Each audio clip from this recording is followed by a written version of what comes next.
Hey there. Today we're going to be looking into the progression of rhythm games over the years, and not just cabinets such as the changes of versions like DDR USA Edition to DDR X3. It's almost like Konami just adds more words to the games to make them sound new. Soon we'll have like a DDR version, Phantom, Upside Down, Cube, Mega X version 8.3. But realistically though, I'm going to be looking into the styles of how the games have changed. This is because it's apparent that gameplay of people have shifted from versions of DDR and how they play to some of the more modern, more updated games like Dancerush, Dance Around, and a few other things like that. So for this perspective video, I'm going to be looking and comparing dancing rhythm games from a dancing perspective and ask, what is the natural progression of dancing styles from games such as DDR and Dancerush? From the start, the question is, what is dancing? Like, what is that? And does DDR or Dancerush, or realistically anything else, check that off? I mean, dancing is in the title of DDR, and Dancerush, it's right there. It's one of the first literal words you see. And one could argue that, hey, it's some sort of movement, then I guess that counts. Well, yes. And according to Google, it's a rhythmic way for the purpose of expressing an idea or emotion, or releasing energy, or simply taking delight in moving. Also, it can be formed as a way of entertainment. Basically, this means one is if you're moving for your own joy or for the enjoyment of others, then that's technically dance. This sounds like a complicated version of the word based on what people's movements are, but I mean, who doesn't get a rush of endorphins when they do some intense physical activity like running or working out? And so would dancing check off that mark of style of movement? And then this begs an additional question, where if dancing is meant to be the freedom of movement, does DDR or the more freeform of Dancerush meet these requirements? Does it have a window for someone to express dance in that way, or their own individual way? Or do these games just have memorization and precision as a form of movement? Well, let's look at what we've started with. DDR, the original, the OG dance rhythm game. And to understand that a bit more, let's look at the history of what dance is. Dancing has been around for quite a long time, incorporated into the history as far back as 3300 BC. We have evidence of this with pictures on the wall from Egyptian tomb paintings predicting dancing figures, mostly paintings of stories that would be primarily passed down from generation to generation, telling successful events of a bountiful harvest, or a story of a killing of a king, almost like a stage show. But in combination to these spectacles, there would be music, banging of drums, moving, whistling songs, people singing. And I mean, in retrospect, this makes a lot of sense. If there's a killer beat, you're going to want to move to it. And you can see any person at any place where if the bass drops, you're probably going to be nodding your head just a little bit if it's a good song. When you see a player making their combo on DDR for a full precision playset, you have your music element, but does that motion, the stomping on those pads, does that count as dance? Well, yes, surprisingly. If I say this poorly, I apologize. The Muskogee Creek Festival is a celebration of the Creek Nation Native Americans, Oklahoma, and its tribal history. And the settlement has a demonstration of stomp dance. It's a literal dance where people walk in a circle, stomping.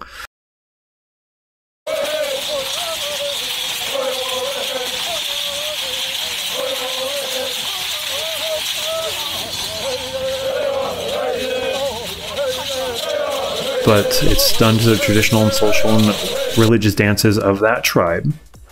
And it's to recreate or to tell a story in regards to the crossing of the Trail of Tears. Typical night of this would be dancing well after dark and continues until the next day, with many rounds of dancing throughout the night to drums and shakers.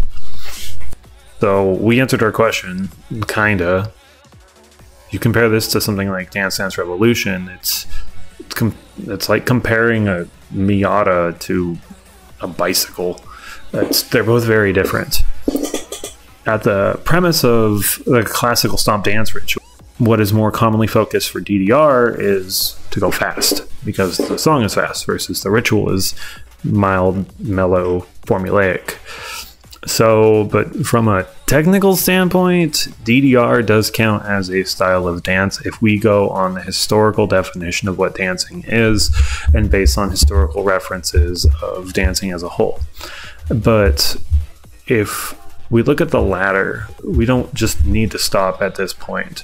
DDR, on the time of its creation, we can actually look at the cabinet itself and maybe look into a bit more of why it is the way it is. And the premise of arcade games, remember this is the 90s, like that the premise of how an arcade or a game worked is that you pressed a button and you did an action. Thus why the very vivid 4 to 8 arrows on the central pad with a handlebar for it's balanced with a screen in front of you was the basis controls.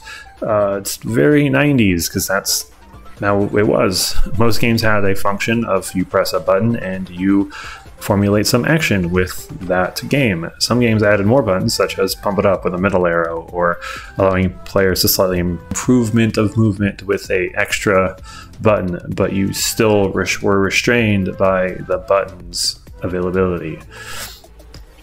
Simply put, press a button, do a thing. Because of this limitation, it was naturally difficult for anyone to perform any more than the required notions for the game. As a player, you weren't incentivized to do any more than to score better, because that's all the game had. You press a button, you get a high score, you improve your combo, rinse, repeat, rinse, repeat. Actually, if you spent any extra energy trying to do a spin or freestyle other than showing off for the crowd, you would get punished, as your score would decrease and go down.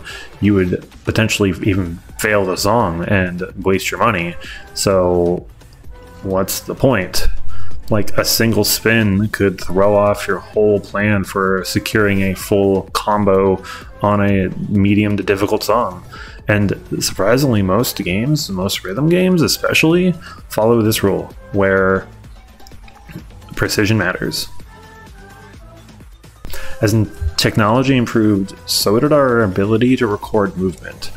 One could technically argue that Para Para Paradise was the first free movement style game, primarily focused on official dance moves by moving your arms set to motions. A lot of this has to do with J-pop and kind of like a kawaii style of dancing, but as a whole for dancing, freedom of movement, you were still restrained. You were restrained to this almost circle, like this C-shaped like device where it would be recorded for sensors. Your goal was to get the best combo. You needed to match your arm movements to the rhythms of a song, and there wasn't much. You could freestyle a little bit with your hands or occasionally try to use your feet, but it just made it more difficult in the long run, as again, if you messed up, you lost your combo, and then that's game. You lose your score. So that's an improvement using sensors, but it still was restrained enough to kind of not really promote much freestyle.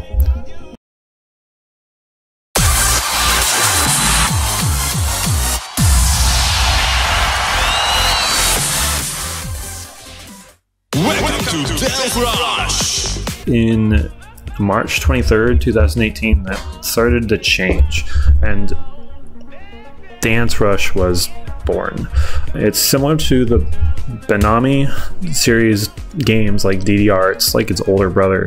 Dancerush is a rhythm-based game that uses an LED sensor pad that recognizes foot movement, almost like a very large touchpad, like an iPad. And you step to songs like you would in DDR on this touchpad, but instead of being restrained by arrows with singular buttons, you have an entire LED panel where your horizontal movement does not matter. As long as you hit the location on the pad at the same time, where your foot is horizontally, or which foot you use, or what body part at all, doesn't matter. This game also includes a few more gimmicks that allow natural body movement, such as handlebar like in DDR. It also uses a Kinect-like device, a camera, that records a player's movement, and it represents this with the notion called down, which is a giant orange ring that flies on the down command. Your goal is to dip your body for a short movement, like maybe a beat or two, for a player to do almost any motion they want that would register this function of the game. And this allows the Kinect camera to register some sort of movement. However, you don't need to move your whole body. You don't need to go down all the way. Ways that you can register the camera are you can wave your hand in front of the camera. Surprisingly, this counts. You can nod your head up and down sharply. This counts. You can take a step backwards, where the step itself counts. You can even do really obnoxious or silly things, like you can dab, you can floss, you can... these count as registered movements. You can do the swoop. It does anything, like insert random Fortnite dance here. This works. You get... what's even better is that these silly movements, if done correctly, count as part of your score, and they not only look funny, but they also impress the crowd that's watching. In this game also, there's another command called jump, and it's do exactly what you think it would do. It's blue. You jump in the air. Your goal is to just, as the jump command hits the timing bar, you just have to have no registered anything on the pad for those few frames. But here's the better question. Instead of just jumping, how many different ways can you jump off the pad? I mean, you can just jump up and down, you can jump up and click your heels, you can do a spin, or for anybody who wants to be fancy, you can just literally walk off the pad, and it's hilarious. So the game only looks to see if you're on the LED sensor when you do the command, and you get rewarded. You get rewarded for freestyling, which is pretty amazing. So that's basic gameplay. But if we look at the charts as well, DDR chart, like compared to DDR, those charts are 99% of the time stuck with a limited restriction of press the button, match it with the command on the screen. And that follows with almost every song. It's press left, press right, and most songs do it in that order unless you get to the higher difficulties.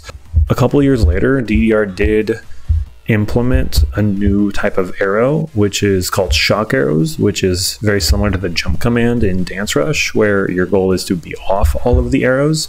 There's another game called In the Groove, which implemented bombs, and the shock arrows are basically bombs. Just don't touch the arrow, so it's the opposite of what you learn to do in the game. This command isn't that fun because you basically are training yourself to do the opposite of what the game is teaching you over these years. The only time this command is beneficial is in tournaments. You can pick a song that has shock arrows, and then this can throw people off their game plan if they have to not only like memorize a song but also be wary of these timings or these shock arrows, as most songs don't incorporate this mechanic. So it's weird, but it spices up the game a little bit, but that's still restrained to the aspect of the buttons, so it doesn't create any incentive for a player to do anything freestyle. They just jump off the pad, or they just press their feet off any of the buttons. But in Dancerush, I'll say this very clearly. The game's natural desire is to express organic dance movements, mostly incorporating in the style of shuffle dance. What this means is that if you follow the step charts and just play the songs at normal, you organically will shuffle dance on most songs. Yes, there are exceptions. There are some hardstyle songs or K-pop sprinkled into this mix. There's a couple ridiculous songs with just really difficult step charts that just are there to be hard, which can be fun to play around on. But most songs incorporate that style of dance. A good example of this is that there's a motion called the Running Man, which is an introductory shuffle dance move. It looks like you're running in place. This game actively teaches you this movement. It even has lessons to aid those players who are getting into this game for their first time to understand what a slide movement is on this giant LED panel. It goes into the movements, matches it up with typing, where you take one foot at a time, just take a step, slide, lift the other foot up, put that foot down, rinse, repeat, rinse, repeat. The LED panel not only shows you and puts you in a position with a song that matches this dance style, but also has people in the background to kind of back you up to show you these moves. This makes learning these movements very natural and very easy to pick up for seasoned players, new players, anybody. What's great is that this isn't the only legitimate dance move that you learn. There's other commands, other common movements that one can learn just by playing this game naturally. They are, but not excluded, I might miss a few, T-stepping, the SpongeBob, the crab walk, the reverse running man, and many other. The ones I described or mentioned are the basics, but are also included in all variants of these movements. And when you fuse all of these movements together, you get something like this.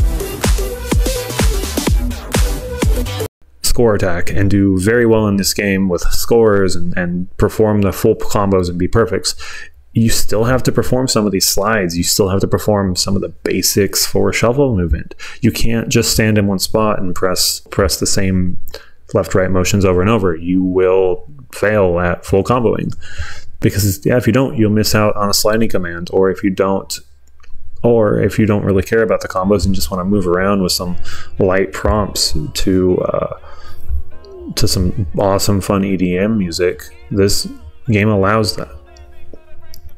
However, it is encouraged that you aim for at least a 90 or more. At least this is for most player bases, that just means you have a reasonable mastery of the song. And regardless of skill, and anything below a 98 is just subpar. Everyone knows that. What this game does is it gives the player a platform for freedom of movement based on everything mentioned. And this is supported by, again, the LED light up panel. Not only does it look cool, but it's very easy to move around on. The Connect capture devices, which allow to register movements in other creative ways. This game was fully designed for movement freedom of movement, and is showed in its gameplay in its tournaments. Anyone can go on this game, regardless of skill level, play a song or two, and surprisingly do well score-wise and performance.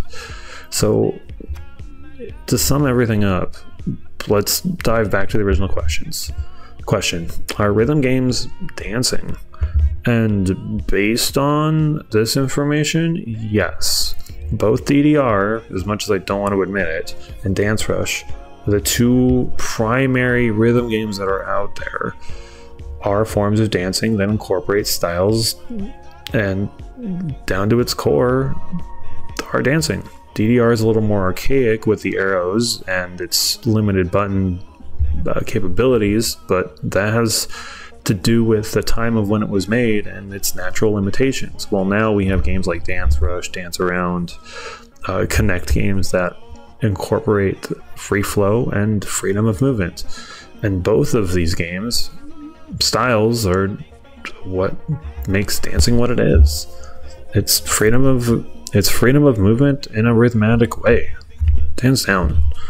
Personally, as I learn and grow, as I age and learn more and lean more towards the less stomping nature of DDR, I find it better for raw cardio, and Dancerush is better for actual freedom of movement with the design of its cabinet and its gameplay elements. It's not only better for the body as it's less impactful and less stomping, but you don't feel as exhausted at the end by just standing in one spot doing what almost looks like a sprinting motion.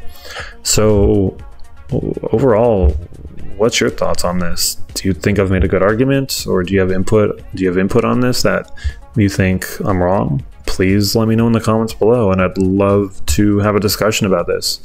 Also, shout outs to the Dancerush community at South Center Mall. They've helped me with footage, and I'm really quite grateful for everything that they've done and helped with, and just, you guys have been awesome, so thank you so much.